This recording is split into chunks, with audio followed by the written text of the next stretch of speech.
service provider group. I joined this group recently. I have worked in Cisco for a very long time, and I have worked in many groups within Cisco and also outside of Cisco. I worked in a couple of startups, and my background has been pretty much networking. From mobile networks to voice over IP networking to data centers, service provider, security, and recently service provider. So I worked in pretty much in the networking business. So when Rajeshwari, who happened to be my classmate from engineering back in the day, invited me to this webinar, I was happy to be part of this, and I'm thank you for inviting me.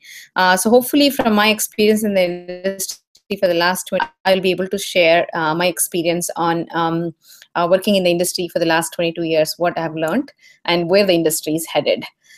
So this is more about networking trends. I'm not going to be talking about what a network OSI 7-layer stack looks like and the basics of that. I'm sure you guys students have learned that in your school. That's the basics of networking. Besides for sharing information across the world, the networking is the fundamental, I would call it plumbing, that is needed for your internet, right? That's your networking. It serves the purpose of providing the plumbing that's needed for your internet. So the data packets, pipes, and Cisco builds many of those products and has been a pioneer in the industry for that. So that's about a bit of intro about me. So we can get right into the networking trends subject.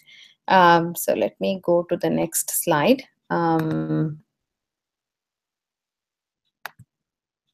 Here, sorry. Okay, so I don't know if you can see it. Sorry, something is going on with the. Okay, I don't know if you can see the full screen, but I'm hoping you can. I'm sorry, something is happening. It's not going to the right place. Okay, hopefully this should fix it. So industry has been, the networking was found somewhere back in 25, 30 years ago when the first email from the National Space Ship Agency, the DISA, Defense Agency of USA, invented, but that was mostly for the internal communication of DISA, not necessarily for outside of the company. And that's how it started, intranet, and then internet became connecting the World Wide Web. Providers who provides these services, they basically purchase equipment from various vendors such as Cisco, Juniper, Huawei, Ericsson and whatnot. And then most recently we have Facebook and the likes of Google's also creating their own networking equipment. And even more recently we have Cumulus, Throat, and kind of companies coming up and bringing a new paradigm shift in the networking world. So in the realm of that networking, these service provider companies like AT&T, Verizon, Reliance in India, Tata in India, and then the other, whoever is providing your cell phones, your mobile phones, BSNL, those kinds of people, and then Verizon and Qualcomm, and also even not Qualcomm, Verizon and T-Mobile. Those companies are service provider companies. They buy equipment from various vendors, put them together, and offer services. When they offer services, they have tiered services, and they offer services for mobile world. They offer services for enterprises like companies like banks and stuff like that. For layman like you and me with mobile, and even with home networking, right? Your DSL, your home internet, right? That also comes from these service providers. So they offer a wide variety of services, right? From a consumer like you and me, from home services to industry like enterprises, where they provide internet for the service providers, where they provide backbone of the internet, where the whole backbone of messages goes from one country to another country. So they do all of these things. But when they do that, their demand for bandwidth is growing with the advent of cell phones 10 years ago. Thanks to Steve Jobs, he invented these cell phones. And as a result, every one of us have these smartphones. And we end up it's nothing but a mini computer. We end up doing all the stuff without a cell phone. We cannot even, in fact, I myself cannot imagine my day without a cell phone. If any chance, I forget to take my cell phone and I'm driving and I make it a point to come back we are hooked onto cell phones. In fact, very first thing in the morning you get up, without the cell phone messages, you wouldn't, your day doesn't go by. And there are lots of applications on cell phone that's been developed, like WhatsApp is one of them. There are zillions of applications that's been developed, and all of them need data. So there is a $2 trillion TAM, as in TAM, that's the total addressable market that the SPs can rely on. And also there's more cloudification is happening thanks to Amazon. A lot of services are going towards the cloud, and you will right from load balancing to firewall, name it, right? And there is a new paradigm of these services, including control plane, goes into the cloud. And there's more IoT devices, like, for example, using your smartphone to turn your car, using your smartphone to turn your thermostat in the house, using your smartphone to turn on your sprinklers. There are all these Z-Wave applications, IoT devices, IoT Internet Operating System that comes in that manage you. I have one at home. Actually, you can listen to music, you can turn on your microwave, you can turn on your lights, anything that has IoT language that you can speak Z-Wave. You can use a lot of these. You turn on lights, sprinklers, everything, right? So all of those things. And then on top of that, we all have 4G, 3G in our cell phones. 5G is coming as well. So all of these things, more video, of course. We are doing video calls, we are doing webinars, we are doing WhatsApp video call, FaceTime, all of these things require video. So the demand for bandwidth, whether it is because of cloud or IoT or 5G and video, that's one top data point. And then just to give I think the data, how much data it is increasing, let me 1 second here, so that you see the full slide. So how much data is required, that's about 4 times more. Connected devices, M2M is machine-to-machine devices. They're connected 500,000 devices, and you have 4.7 times more traffic with the LTE along something. I forgot what long range something for the LTE stands for. I forgot what it stands for. More reads, more traffic. Let me go to slide 3. You will see a challenge for our SPs, like traditional SPs like AT&T, Verizon. Their bandwidth need is up. Revenue is flat for them because nobody is willing to pay more. If I'm having more money from App Store or more applications from Google Play, and I'm using them, I don't want to pay more money to the 5G or to the LTE services that I have. And costs are going high because they are supporting multiple disparate networks. Their cost of managing the networks, because different vendors make different equipment differently, different CLIs to configure, they find it extremely hard to manage this network. So their OPEX, when I say OPEX, it's an operational expenses. They have to hire people to manage these networks, and that's going high too. So if you look at the cost is here, the revenue is here, but the traffic is going much higher than the revenue and the cost, right? So this is where cost is going high. If you look at this dashed line, the cost is to keep the cost low here. I'm hoping that you guys can see my cursor that I'm moving, and then the traffic is up here. So there are lots of do-it-yourself. Diva IY is a do-it-yourself software-defined networking projects like OpenFlow, Tip and Cord, and talent shifts and leadership generational skills. Reverse auction. So lots of different trends in the industry in terms of disaggregation of the boxes. Earlier, one vendor used to give one box and one software, and then the same vendor used to give the whole solution with multiple boxes and software. Now it's the time we have gone into the reverse gear. We do disaggregation.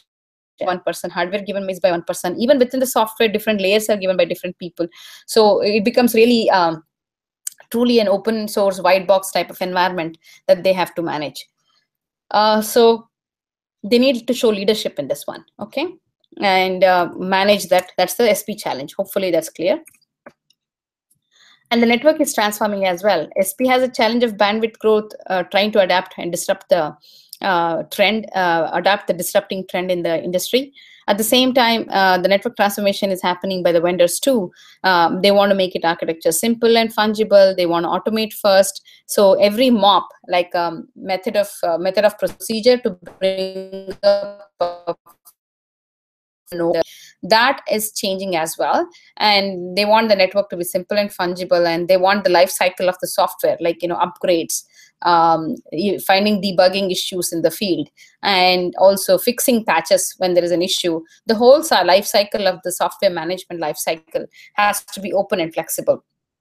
So this is the transformation has to happen, and it's taking the cost and time to out of operating and delivering the network. So if they have to adapt to these new trends in the industry, the operators can create with new values for their customers and revenue streams, so they can make more money. So they can hire less people to manage their networks. The architecture is simple and fungible. It's not complex, so it doesn't go bonkers.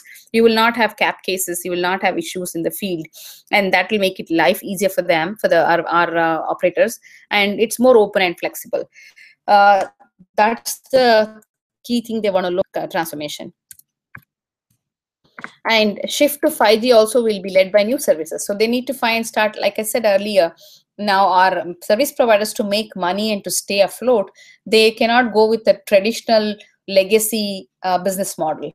They had legacy business model where they had bunch of people they hired, they got the equipment from one vendor, they tested it for 6 months, certified it, and then put it in the live deployment. So they had an army of people managing this network, testing this network, deploying it. So just imagine the salary they have to pay. Cost is one-time cost they would pay the vendor. However, the software lifecycle that they have to manage, qualify, test, deploy, maintain, that they have to ongoingly maintain that, pay for it. So this is a lot of cost to them, but then they are not getting as much money from their customers for deploying these services, because the customer expects bandwidth. Result, they have to find a way now how they are going to make more money with less expense and create new services like 5G, new services with the data plane, new services with the cloudification, IoT. But at the same time, they are going to not hire so many people to manage the network. Everything has to be automated and simple. So that's what they are looking at in the trend. And that's where the white box, the disaggregation, everything comes into play. Software-defined networking, everything comes into play. So the box has to be ultra reliable. It cannot be going down every so often. Just like, the PCs the laptops have become stable more and more. Earlier, I don't know how many of you have, your guys are also young, that you might not have used the computers, the big PCs that used to go. You may have to reboot every week or even less than a week. Otherwise, the system will go so slow. But the present day laptops are so fast. You don't have to do anything like that. Especially my Mac runs for months together without having to reboot. So ultra reliability, that's what I was giving an example. That's very important. I'm a happy customer with Mac because I don't have to worry about constantly rebooting. It's not impacting my productivity. It's helping my productivity. And that's what our customers are also looking for.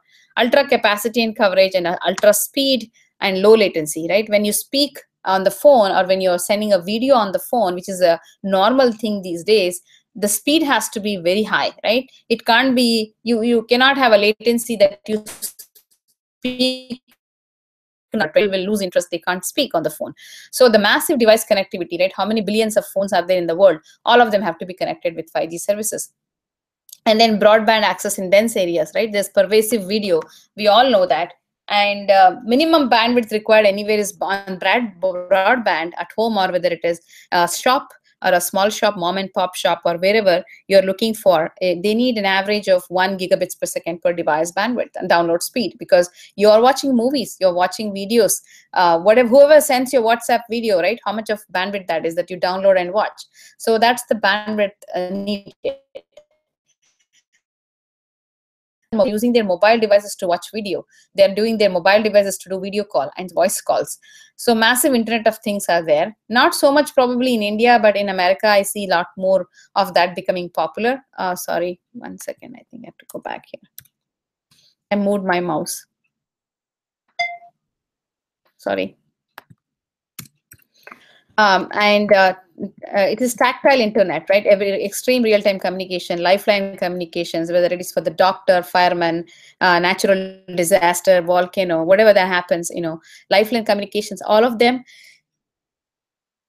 to rely on a landline there was a time, once upon a time, the telcos had to have a landline. Every home had to have a landline.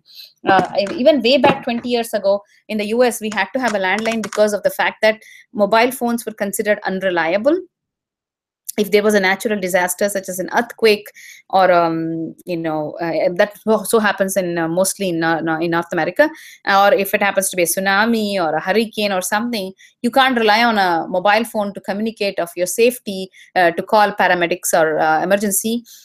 They would say that you need to have a landline because that is safest, right? But now the cell phones have become so robust that even during natural calamity, they may get jammed, but they recover pretty fast.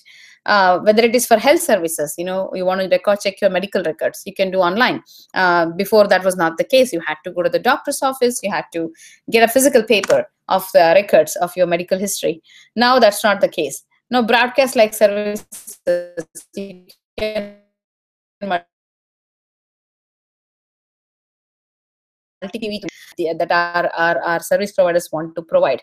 E-health services, natural disaster line communication like reliability, tactile usual internet, broadband everywhere, high mobility, Internet of Things they want to offer, and also broadcast services they want to offer. Like, for example, Comcast, the merger of these telcos, right? Comcast is getting merged with Time Warner. So all of these mergers are helping